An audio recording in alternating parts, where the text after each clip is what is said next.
वहीं नाटो को लेकर राष्ट्रपति ट्रंप का बड़ा बयान आया है। नाटो देश जंग के मैदान में मौजूद नहीं थे, नाटो के साथ खड़े होने की जरूरत नहीं है। तो नाटो देशों से ट्रंप की नाराजगी बार बार सामने आ रही है। Always surprises with war. They can be very bad surprises. I mean, wars are lost that should be won. Many wars are lost. You think a country is going to wipe somebody out and they end up getting wiped out themselves. So it's always risky.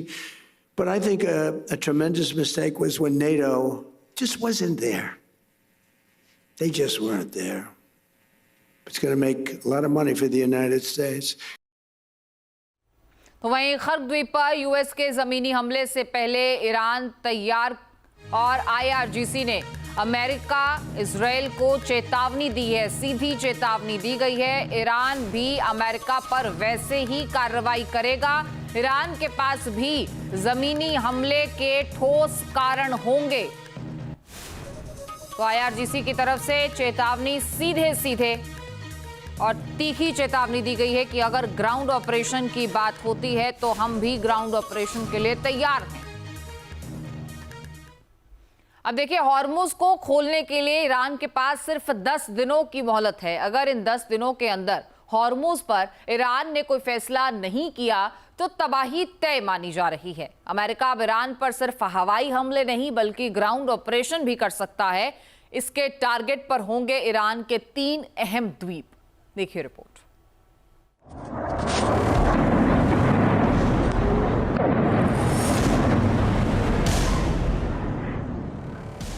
6 अप्रैल के बाद Iran के खिलाफ America का सबसे घातक plan.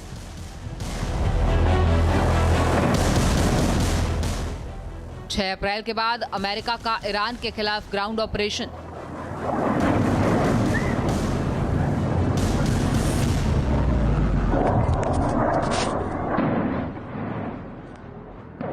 छह अप्रैल के बाद अमेरिका करेगा ईरान के 3 द्वीपों पर कब्जा।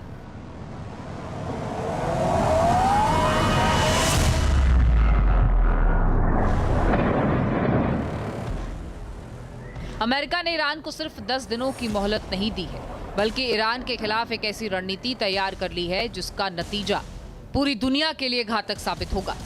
कैसे, हम आपको बताते हैं।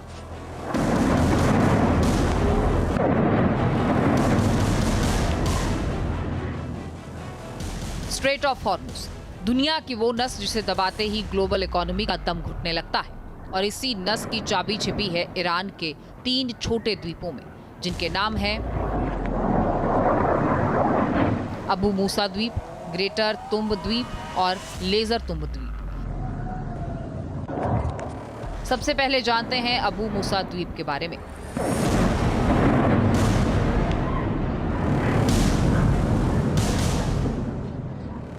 स्ट्रेट ऑफ हॉर्मुज के ठीक प्रवेश द्वार पर एक छोटा सा द्वीप, नाम है अबू मूसा। ईरान के तट से 40 मील और यूएई के तट से भी 40 मील दूरी पर। कुल 40 वर्ग किलोमीटर में फैला ये द्वीप अगर अमेरिका के कब्जे में चला गया तो हर गुजरने वाले टैंकर, हर कार्गो शिप, हर युद्धपोत पर सीधा नियंत्रण अमेरिका के पास होगा। ये द्वीप इतना अहम है कि यहाँ से गुजरने वाले हर एक कमर्शियल जहाज पर सीधी नजर रखी जा सकती है। अबू मूसा द्वीप, जिसे ईरान अपना अभिन्न साल 1971 से उस पर उसी का कब्जा भी है, लेकिन यूएई से अपना बताता है। अब अमेरिका ने इसे अपना पहला टारगेट बना लिया है।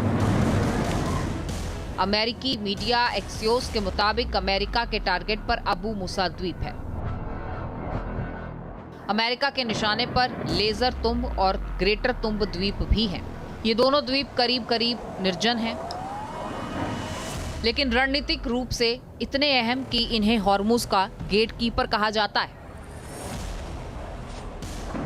प्राकृतिक रूप से ईरान की सुरक्षा दीवार का काम करते हैं और इन पर कब्जा मतलब ईरान की नेवी के हॉर्मुज से बाहर निकलने का रास्ता बंद। युद्ध शुरू होने से पहले स्ट्रेट ऑफ हॉर्मुज से हर दिन 12 मिलियन बैरल तेल गुजरता था। चीन, भारत, जापान, यूरोप, पूरी दुनिया का तेल यहीं से गुजरता था। अगर अमेरिका इन द्वीपों पर कब्जा कर लेता है तो ईरान का स्ट्रीट क्लोजर वाला खतरनाक कार्ड बेकार हो जाएगा। अमेरिकी सूत्रों का मानना है कि इन द्वीपों पर कब्जा करके न केवल तेल मार्गों की घेराबंदी की जा सकती है, बल्कि यहां से बड़े पैमाने पर हवाई और जमीनी हमलों को अंजाम दिया जा सकता है। ये ईरान की दुखती रग है और अमेरिका अब इसी पर हाथ रखने की तैयारी में है। हालांकि इसके नतीजे गंभीर हो सकते हैं।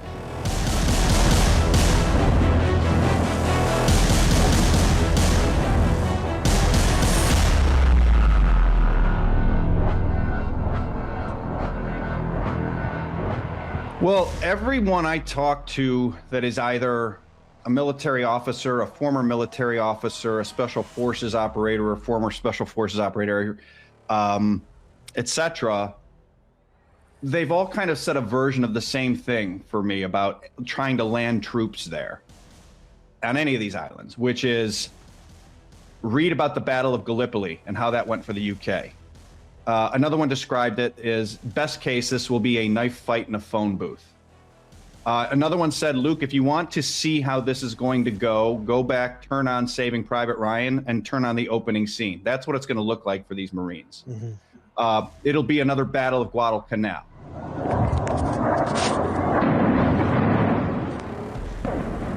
जानकारों का तो ये भी मानना है कि एक तरफ अमेरिका शांति की बात करता है और दूसरी तरफ हमले की तैयारी भी कर रहा है। सूत्रों की माने तो इन 10 दिनों के अंदर अमेरिका ईरान के खिलाफ तगड़ी मोर्चाबंदी कर सकता है ताकि ईरान के अंदर ग्राउंड ऑपरेशन को अंजाम दिया जा सके। इसके लिए मिडिल ईस्ट में 10,000 अतिरिक्त सैनिकों की तैनाती का प्लान है। ये संख्या बढ़कर 15,000 तक भी जा सकती है।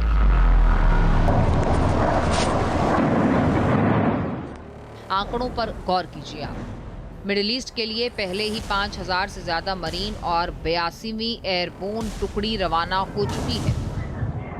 और जब इतनी बड़ी तादाद में एयरबोर्न रेजिमेंट मूव करती है तो इसका मतलब डिप्लोमेसी नहीं, डायरेक्ट एक्शन होता है।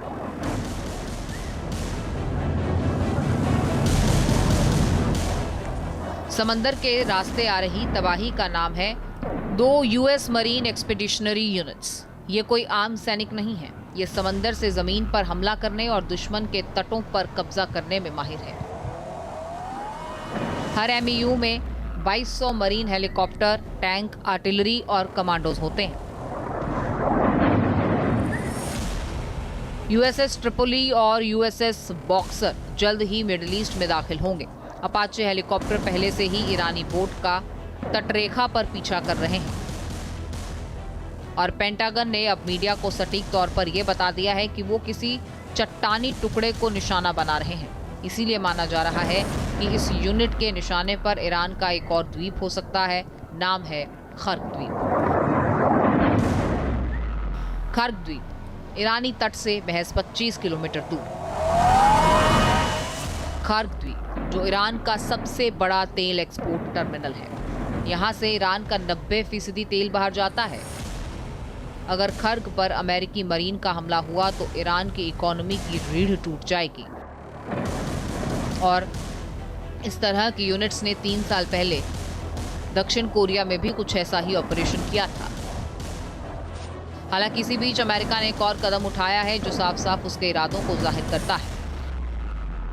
मिडिल ईस्ट में पहुंचेगी यूक्रेन वाली मिलिट्री मदद। मिडिल ईस्ट में तैनात होगा कीव वाला एयर डिफेंस सिस्टम। सूत्रों के मुताबिक अमेरिका की तरफ से जो सैन्य मदद अब तक यूक्रेन को दी जा रही थी वो अब मिडिल ईस्ट के देशों में दी जाएगी। इसके लिए वो इंटरसेप्टर और हथियार मिडिल ईस्ट में पहुंचाएंगे जो नाटो सपोर्टेड कार्यक्रम के तहत कीव के लिए खरीदे गए थे। इससे यूक्रेन को मिलने वाली मदद में 20 से 30% की कमी आ सकती है।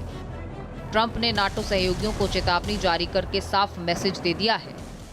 I've done a great favor for the world. The world has not been reciprocal, because when I told NATO, where we give billions and billions of dollars, trillions over the years, I said, do you mind coming up and giving us a little hand with the streets? Send up some. They didn't want to get involved. And I believe that's going to cost them dearly. इसका सीधा मतलब है कि America अब to front war की बजाय अपनी पूरी ताकत मिडिल ईस्ट में लगाना चाहता है। यूक्रेन को मिलने वाली मदद में कटौती ईरान पर होने वाले बड़े हमले का सबसे बड़ा संकेत है। इस तरह से कहा जाए तो तेल मार्गों की घेराबंदी, द्वीपों पर कब्जा और 10,000 सैनिकों का जमावड़ा, ये तमाम संकेत ऐसे हैं जिससे जाहिर होता है कि कूटनीति के दरवाजे करीब करीब बंद हो चुके हैं। ईरान का दावा है कि वो अपनी सीमाओं की रक्षा करेगा, लेकिन अमेरिकी मरीन की ताकत और तकनीक के सामने क्या वो टिक पाएगा? और अगर अमेरिका ने ईरानी द्वीप पर कदम रखा तो ये सिर्फ क्षेत्रीय संघर्ष नहीं बल्कि वर्ल्ड वॉर की चिंगारी साबित हो सकता है। Team news nation.